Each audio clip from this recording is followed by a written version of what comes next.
one of the biggest challenges for businesses, especially when you're starting out or when you're expanding, you find like there's so many, let's say if let's say it's sales, there's a spreadsheet for sales, for following up customers. If let's say marketing is chasing leads, or you have these people that you want to follow up on, you have another sheet.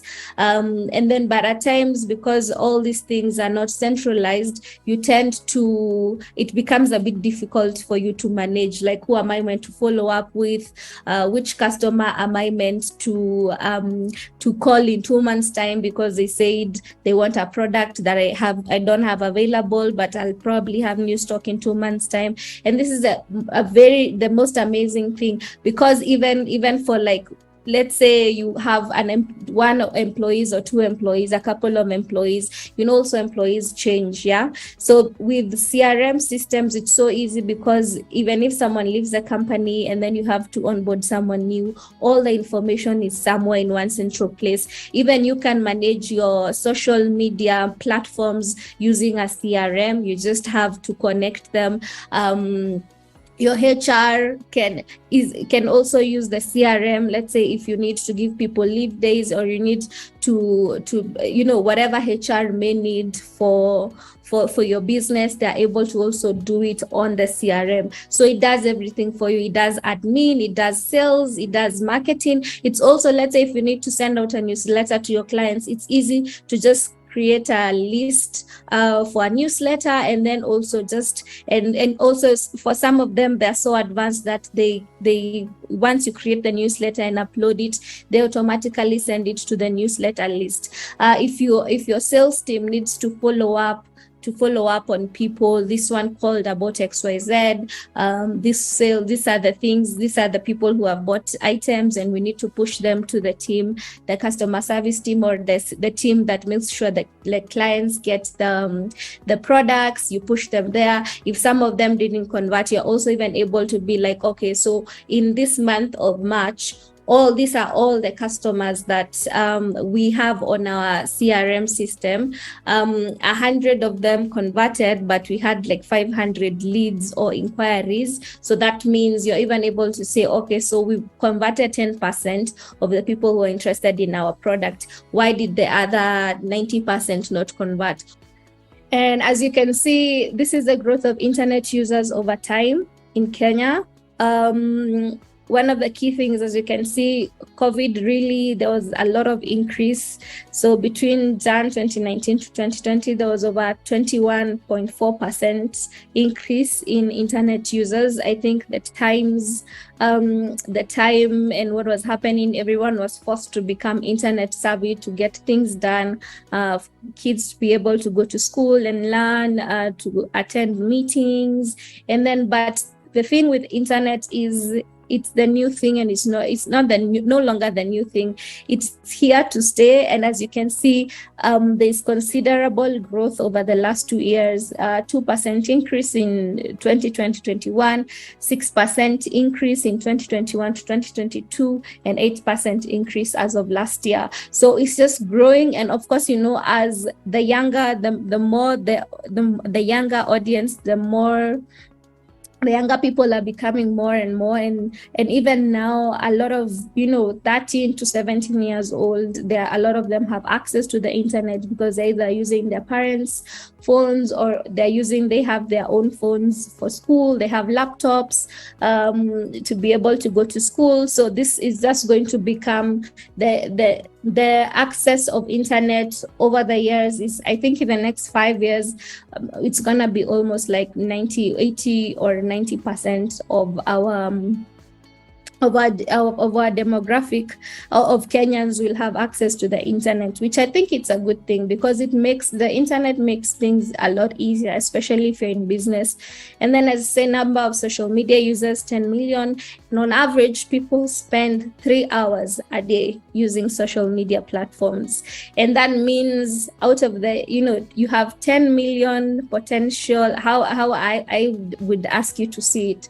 There are 10 million potential customers customers online, and the 10 million of them are spending 3 hours a day. So that's a lot of time for you, and a lot of people, and a lot of possibilities for your business to be seen online by different people. So something is, and on average, we use 6 social media platforms each month. So, and you can also tell there's a lot of social media platforms being launched every day. New things are happening. So before it was just Facebook, Twitter, and Instagram, but now over the last 3-4 years, Snapchat, TikTok, there's so many that have come up. And then social media users over the age of 18 years are 33.6% of the total population in Kenya, and women make 44% of the social media users, while the men make 55% of the social media users. As you can see, I think this is actually quite interesting, because over the years, it was always like the male users were a lot more than the female users. But it seems now in the last 2-3 years, things are changing, and there's a lot more equality and balance when it comes to social media between the two genders.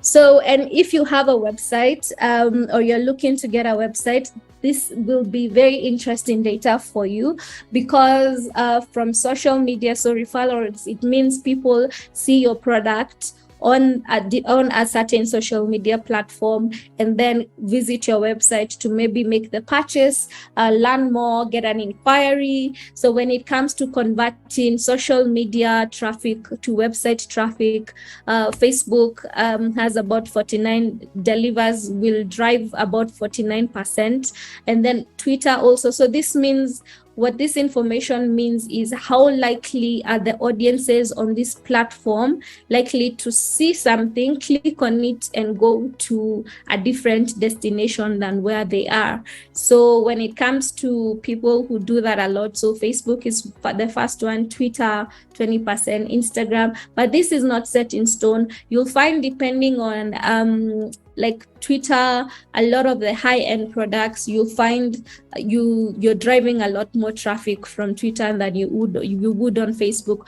Facebook, if you're the fast moving goods, or it's fashion, electronics, things like phones, that's when you'll also see, okay, I'm getting a lot of traffic from Facebook and Instagram. Also, Pinterest has become, it's slowly becoming a thing in the years now, that since it's even able to connect your social media to Pinterest, and you can just pull images and from your Facebook page and put them on the Pinterest, and then people who are on Pinterest trying to create mood boards, they see your product on there and they click and go to the website. YouTube also is a big driver of traffic, especially you might see some businesses that do explainer videos of how their products work, and then you go down to these other platforms. They're not very popular, but they still do drive some form of traffic to websites. People can go on different platforms and be an entirely different person or personality than they are on another platform. And social networks, this is where people come to create different connections. Like on Twitter, you are having conversations about maybe politics or about the world news, what's happening in the world. You're an activist on there. On Instagram, you are maybe that party person, that fashionista. On LinkedIn, you're that super professional. What is it called? You're the one who's breaking boundaries in career, doing things that maybe other people aren't doing. And as a brand, like, you should be able to read the room depending on the platform you want to, showcase your product or service. So for example, if you have a service, how can it cater to the professional? How can you speak to all the people on LinkedIn who are in a professional mindset? Or how can you make your brand stand out? LinkedIn people want to know, are you qualified to do this?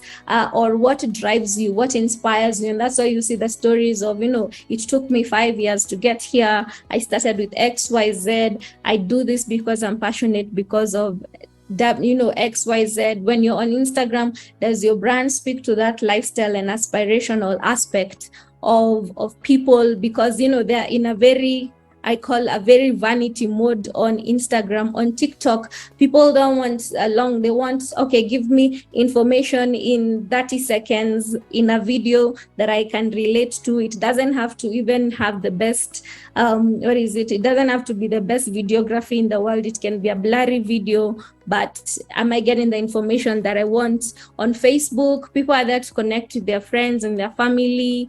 How are you able to break through that noise so they see your product or your service and be like, okay, yeah, this is something I want, or something maybe, my friend or a family member has been looking for this. One thing I always say, people want to hear your story.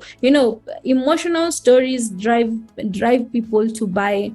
I'll give an example there's a guy I follow called Keith.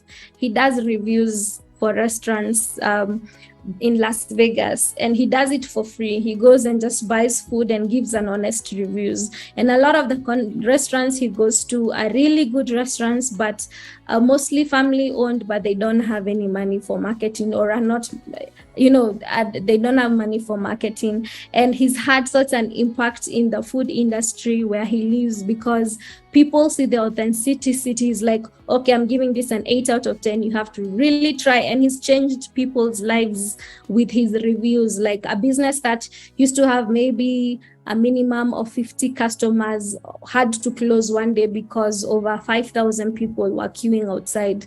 I randomly get a lot of these shops in town, the ones who sell clothes, who sell wigs and all that.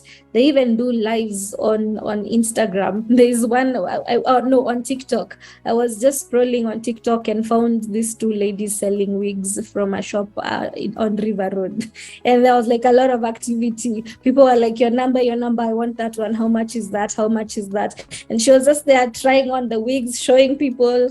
And they're like, this is 2,000. I have this one in these different colors. So yeah, so if you have a good strategy, I think it's just about the strategy. But you need, see now, like that is something that needs time. And then so you can be like, okay, TikTok every Friday, we do a live sale. And then but you need someone to help you. So I think depending on what you're selling, I showed you what people are buying online, especially fashion. TikTok is a good place to be on, but it's a video, so you need to be prepared to have video content for your customers, and also to interact with them, because they're ready to interact with you. You need to structure your newsletter in a way that it gives what's new, what's happening, what are people missing out. Create that FOMO, make it so engaging that in a way every month I look forward. And then how often are you going to send a newsletter? Monthly or bi-weekly is a good time to send a newsletter, but you can't be sending me emails every single day. So, but also you see, for newsletters, people have to sign up for them. So they have to sign up and say, I want to get a newsletter. If you're just sending out emails, cold emails to people, the conversion rate may not be as high as you want.